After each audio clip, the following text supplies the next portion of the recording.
Welcome to ஆராஸ் kitchen. நம்ம இன்னைக்கு பாவ் பாஜி மசாலா எப்படி பண்ணலான்னு பார்க்கலாம்.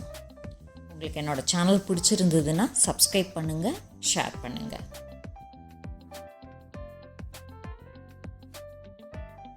இது famous north Indian street food. இது ஒரு கிட்டி பார்ட்டி மாதிரியோ இல்லைன்னா ஈவினிங் ஸ்நாக்ஸ் மாதிரியோ இல்லை நைட் டின்னர் மாதிரியோ இது சாப்பிட்லாம். ரொம்ப ஹெவியாக இருக்கும், ரொம்ப நல்லாவும் இருக்கும்.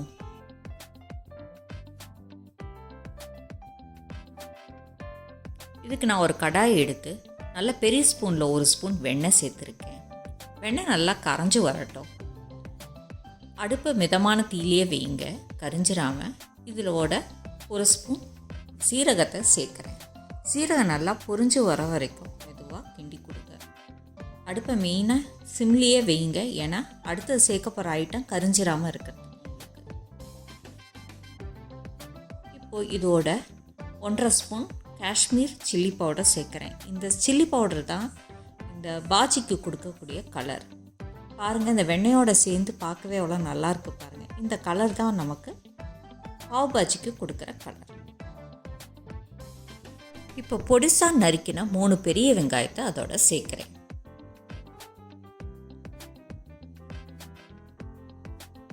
நான் இன்றைக்கி சாப்பரில் தான் கட் பண்ணியிருக்கேன், அதனால் கொஞ்சம் குட்டி குட்டியாகவே கட் பண்ணிக்கோங்க நீங்கள்.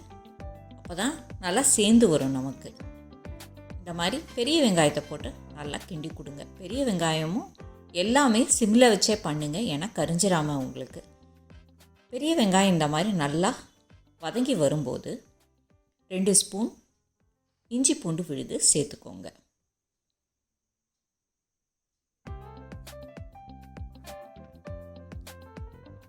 இஞ்சி பூண்டு விழுது வெங்காயம் எல்லாம் நல்லா சேர்த்து நல்லா கிண்டி கொடுங்க. இஞ்சி பூண்டு விழுதோட பச்சை வாடை போகிற வரைக்கும் நல்லா கிண்டி கொடுங்க. நல்லா அடி ஒட்டியே கிண்டி கொடுங்க, ஏன்னா கரிஞ்சிடாமல் உங்களுக்கு. இந்த மாதிரி எல்லாம் சேர்ந்து வந்ததுக்கப்புறம் நறுக்கி வச்ச 2 பெரிய தக்காளி குட்டி குட்டியாக நறுக்கி வச்சுருக்கேன், அதையும் சேர்த்துக்கோங்க.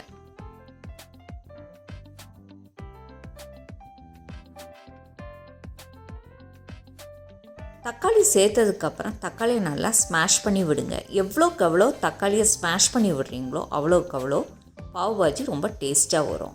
அப்போ தான் எல்லா இன்க்ரீடியன்ஸுமே உங்களுக்கு ஸ்மாஷ் ஆகி பாவ் பாஜி சாப்பிட்றதுக்கே நல்லாயிருக்கும் நமக்கு. இப்போது இதுக்கு தேவையான 1.5 ஸ்பூன் பாவ் பாஜி மசாலா சேர்க்குறேன். அது போட்டதுக்கப்புறம் நல்லா கிண்டி கொடுங்க.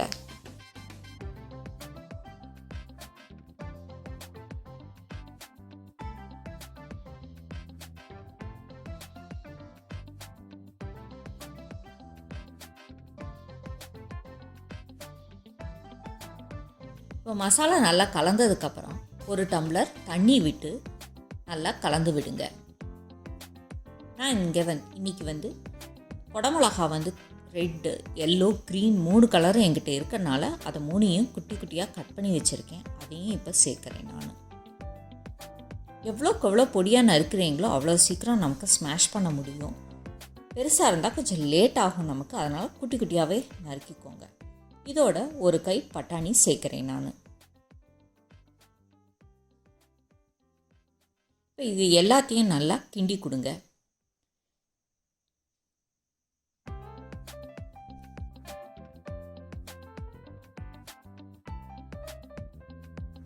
எல்லா காயும் போட்டதுக்கப்புறம் நல்லா கிண்டி கொடுத்து இன்னொரு 1/2 டம்ளர் தண்ணியும் சேர்த்து ஒரு தட்டை வச்சு மூடி விடுங்க. காய்கள் எல்லாம் நல்லா வெந்து வரட்டும். காயெல்லாம் 10 நிமிஷம் கழித்து வெந்ததுக்கப்புறம் நல்லா இந்த மாதிரி கிண்டி கொடுத்துட்டு ஒரு உருளைக்கிழங்கு ஸ்மாஷர் வச்சு நல்லா ஸ்மாஷ் பண்ணி விடுங்க. எவ்வளோக்கு எவ்வளோ நம்மளால் ஸ்மாஷ் பண்ண முடியுமோ அவ்வளோக்கு அவ்வளோ ஸ்மாஷ் பண்ணிட்டு எந்த காயோட உருவமும் தெரியாத மாதிரி ஸ்மாஷ் பண்ணால் பாஜி ரொம்ப நல்லாயிருக்கும் நமக்கு சாப்பிட. இந்த மாதிரி பொறுமையாக ஒவ்வொன்றையும் நல்லா இந்த மாதிரி ஸ்மாஷ் பண்ணி விடுங்க. மேக்ஸிமம் உருவம் தெரியாத மாதிரியே ஸ்மாஷ் பண்ணி விடுங்க. இதெல்லாம் ஸ்மாஷ் பண்ணதுக்கப்புறம் நான் இன்றைக்கி பெரிய உருளைக்கிழங்கு 3 வெந்து இந்த மாதிரி ஸ்மாஷ் பண்ணி வச்சுருக்கேன். அந்த உருளைக்கிழங்கையும் ஸ்மாஷரால் எல்லா வெஜிடபிள்ஸோடு சேர்த்து ஸ்மாஷ் பண்ணி விடுங்க. கொஞ்சம் பொறுமையாக அடுப்பை சிம்மில் வச்சே பண்ணுங்கள், ஏன்னா பேர்ன் ஆனால் நல்லா இருக்காது உங்களுக்கு கரம் மசாலா. இந்த மாதிரி பொறுமையாக எல்லாத்தையும் சேர்த்து ஸ்மாஷ் பண்ணி விடுங்க. இப்போ பாஜிக்கு தேவையான 1 ஸ்பூன் பொடி உப்பு சேர்த்துருக்கேன் நான். அதையும் சேர்த்து நல்லா சேர்த்து கலந்து விடுங்க. இப்போ எல்லாம் கலந்ததுக்கப்புறம் ரொம்ப திக்காக இருக்கனால ஒரு அரை டம்ளர் தண்ணி சேர்க்குறேன். தண்ணியோட எல்லா காய்களையும் சேர்த்து இந்த மாதிரி கிரேவியை ரெடி பண்ணுங்க.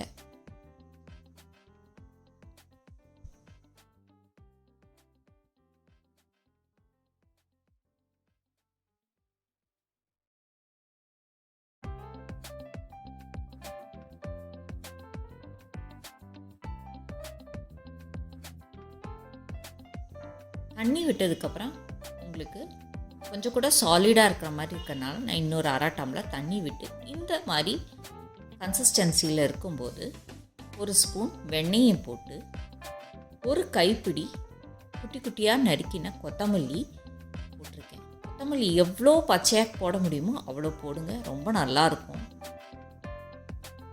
இப்போ எல்லாத்தையும் சேர்த்து கிண்டி கொடுங்க. அவ்வளோதான், நம்ம பாவுக்குள்ள பாஜி ரெடி.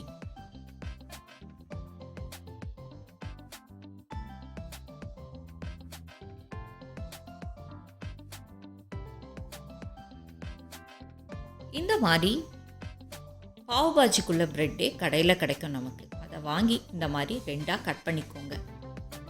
இப்போ ஒரு தோசைக்கல்லை சூடாக்கினதுக்கப்புறம் அதில் அரை ஸ்பூன் வெண்ணெயை போட்டு வெண்ணெய் லைட்டாக உருகினதுக்கப்புறம் கட் பண்ணின ப்ரெட்டை வைங்க. அந்த மாதிரி 2 பக்கம் நல்லா இந்த மாதிரி வெண்ணெயை போட்டு தேய்ச்சி விட்டிங்கன்னா கொஞ்சம் லைட்டாக முருகியல் வரும். இந்த மாதிரி 2 சைடும் லைட்டாக இது பண்ணினீங்கன்னா பாவ் ரெடி நமக்கு.